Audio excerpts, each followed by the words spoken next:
इतिहास के बारे में जानने के लिए हर एक इंसान उत्सुक होता है। सभी जानना चाहते हैं कि हमारे गौरवशाली इतिहास को रचने वाले महावीर पुरुष कौन थे। आज हम आपको ऐसे ही एक ऐतिहासिक महापुरुष के बारे में बताने जा रहे हैं। तो चलिए वीडियो को शुरू करते हैं। छत्रपति शिवाजी महाराज के स्थापित किए हुए हिंदवी स्वराज्य का विस्तार छत्रपति शाहू महाराज पेशवा बाजीराव की मदद से कर रहे थे और इस कार्य में पेशवा को उनके भाई चिमाजी अप्पा से बहुत मदद मिली। चिमाजी अप्पा के पुत्र ने भी आगे चलकर मराठा साम्राज्य का विस्तार दिल्ली तक पहुंचाने में महत्वपूर्ण भूमिका निभाई और वह पराक्रमी पुत्र था सदाशिवराव भाऊ। आप में से कुछ ही लोग शायद सदाशिवराव भाऊ के बारे में जानते होंगे। तो चलिए आपको सुनाते हैं इनकी पूरी कहानी। सदाशिवराव का जन्म 4 अगस्त 1730 को हुआ। उनकी माता का नाम रुक्माबाई था।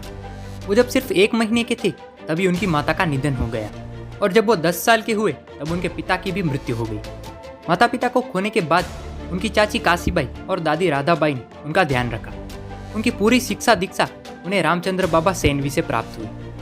7 फरवरी 1740 को उनका विवाह उमाबाई बानू के साथ हुआ।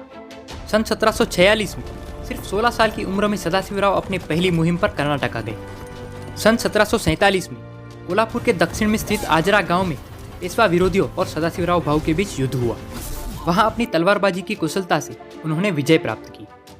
15 दिसंबर 1749 को छत्रपति शाहू महाराज का निधन हो गया। इसके बाद हिंद स्वराज्य की जिम्मेदारी सदाशिवराव के चचेरे भाई नाना साहेब को दी गई।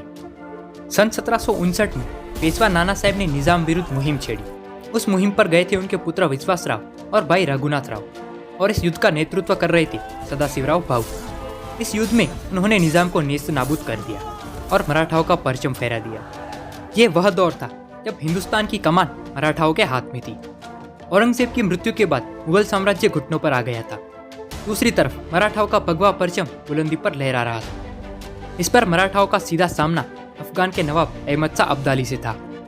10 जनवरी 1760 को अहमद शाह अब्दाली ने मराठा सेनापति दत्ताजी की हत्या कर दिल्ली को अपने कब्जे में ले लिया। इस खबर को सुनकर उस समय के पेशवा बालाजी बाजीराव ने अब्दाली से मुकाबला करने के लिए सदाशिवराव भाऊ के नेतृत्व में सेना भेजी और उन्होंने पहले ही युद्ध में दिल्ली को अब्दाली से आजाद करवा लिया। लेकिन जीत मिलने के कुछ ही समय बाद भरतपुर के शासक सूरजमल ने मराठाओं का साथ छोड़ दिया और अवध के उस समय के नवाब शुजाउद्दौला ने भी अब्दाली के साथ हाथ मिला लिया।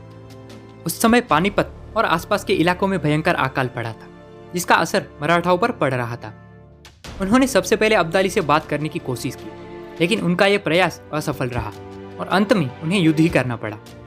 मराठाओं द्वारा जंग का ऐलान इतिहास में एक निर्णायक घटना बन गई। मराठाओं ने केवल अब्दाली को पराजित करने की योजना नहीं बनाई थी बल्कि उन्होंने बंगाल जाकर बढ़ती जा रही ब्रिटिश ताकतों को रोकने का भी मन बना लिया था और अगर ऐसा संभव हो पाता तो शायद ब्रिटिश साम्राज्य का अंत उसके उदय से पहले ही संभव था। 14 जनवरी 1761 को पानीपत के मैदान में दोनों सेनाएं आमने सामने आई। युद्ध शुरू होते ही इब्राहिम गर्दी की विशेष बंदूकें और तोपों ने रणभूमि में हाहाकार मचा रखा था। ऐसा लग रहा था कि मराठा आज नया इतिहास लिखेंगे। लेकिन शाम होते होते युद्ध की स्थिति पूरी तरह बदल चुकी थी। कुछ कारणवश तोपखाना बंद करना पड़ा। दूसरी तरफ अब्दाली ने अपने अतिरिक्त सैनिक युद्ध भूमि में उतार दिए। दोनों पक्ष के लगभग 40,000 सैनिक मर चुके थे। इसी बीच विश्वासराव बुरी तरह घायल हो गए और जमीन पर गिर पड़े। उन्हें देख मराठा सैनिकों का मनोबल भी गिरने लगा। सदाशिवराव आग बबूला हो गए और अपने हाथी से उतरकर भीड़ में वार करना शुरू किया और वही वीरगति को प्राप्त हो गए।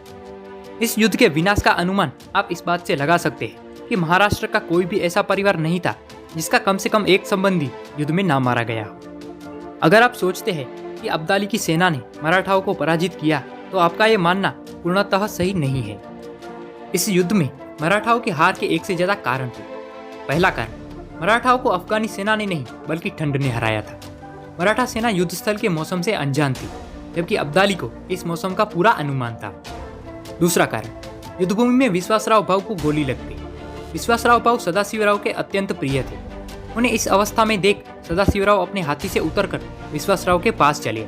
अब सदाशिवराव भाऊ को उनके हाथी पर ना देख मराठा सेना का मनोबल गिरने लगा और हार की तरफ बढ़ती अफगानी सेना में नया जोश आ गया। तीसरा कारण, इतिहासकारों का कहना है कि मराठा योद्धा युद्ध की रणनीति पर एकमत नहीं थे। चौथा कारण, अहमद शाह सिर्फ लुटेरा ही नहीं एक कूटनीतिक शासक भी था। कई हिंदू मुस्लिम राजाओं से उसके संबंध थे। इसी कारण जब उसने भारत पर आक्रमण किया तब उसका सामना किसी ने नहीं किया। और आखिरी कारण, मराठाओं के शत्रुओं ने भी इस युद्ध में अपना फायदा देखा। ये वो शत्रु थे जो सीधे सीधे मराठाओं से मुकाबला नहीं कर सकते थे, इसीलिए उन्होंने इस जंग में अब्दाली का साथ दिया। भारत की दुर्गति का हमेशा से यही कारण रहा है। यहाँ राजाओं और बादशाहों ने अपना अपना फायदा सोचा और बाहरी दुश्मन को पनाह दी।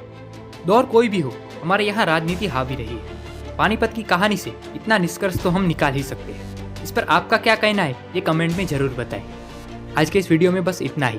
मिलेंगे नेक्स्ट वीडियो में, तब तक के लिए जय हिंद।